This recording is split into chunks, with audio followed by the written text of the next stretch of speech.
Number 4, they are watching. This is kind of the spooky part of the show. They know who you are. They know how much money you have in the bank. They know how you manage that money. Heck, they even know your social security number. They are the credit bureaus. And it's all perfectly legal. Actually, what they're doing is scoring you. It's called a FICO score, and it goes from 350 to 850. And the higher your score is, the more willing people are going to be to loan you money later in life. And also, the higher your score is, the better terms that they're going to give you on that money when they begin to loan it to you. I found out about this the hard way. I kind of came through college with that sort of that Las Vegas mentality, you know what I mean? It was kind of like, you know, what happens in Vegas stays in Vegas. Well, what happens in college stays in college. I was wrong. Here's what happened. Through many a late night phone conversation, I met this girl who actually agreed to marry me. And that was not easy, but I pulled it off.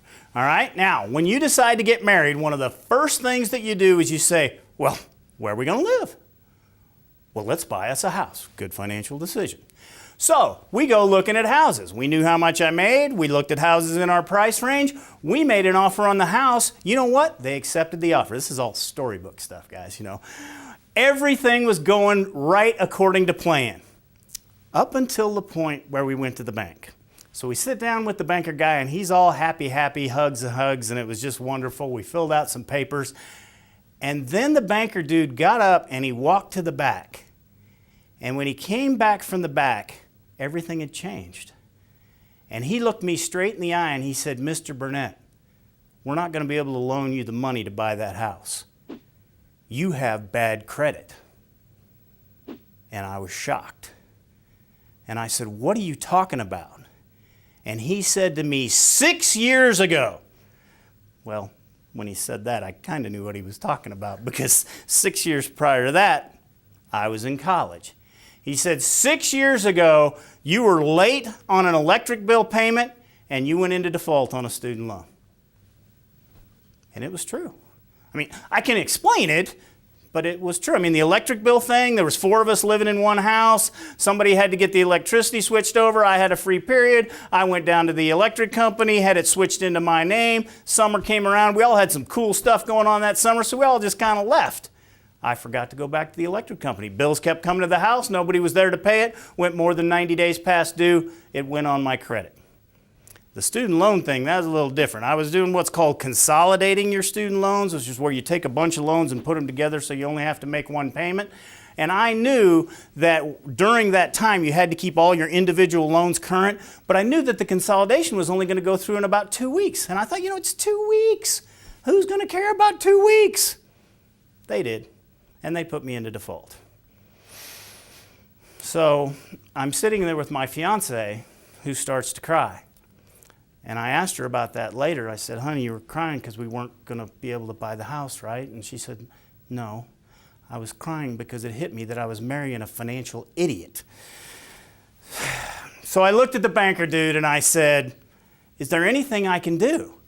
And the banker guy said, well, there is this appeal process. And I wrote this master's thesis of an appeal, and they accepted it, and they allowed us to buy that first house. And I tell you what, guys, that changed our lives, because what happened was we went into this house and we ripped up the carpet, and there was like this beautiful hardwood underneath the carpet, and we fixed up the hardwood, and we kind of found out that my wife had this talent for sort of painting and wallpapering and stuff, and we fixed that house up.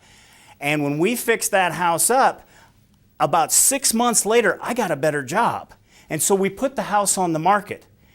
And my wife and I were poor, okay? I mean, this wedding ring right here cost $45, and my wife's cost $75, and that's all the money that we had when we got married. So we fixed up this house, and we went to closing, and at closing, the escrow agent handed us a check for $10,000.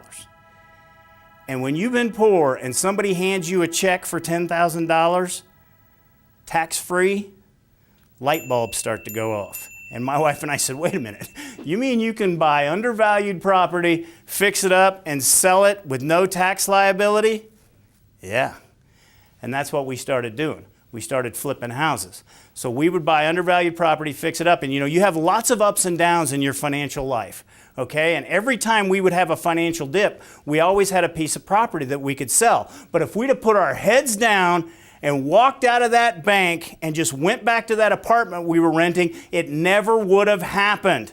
If you get a mark on your credit, and by a mark I mean you go into default, you go into collections, you claim bankruptcy, it is going to stay on your record for 7 years.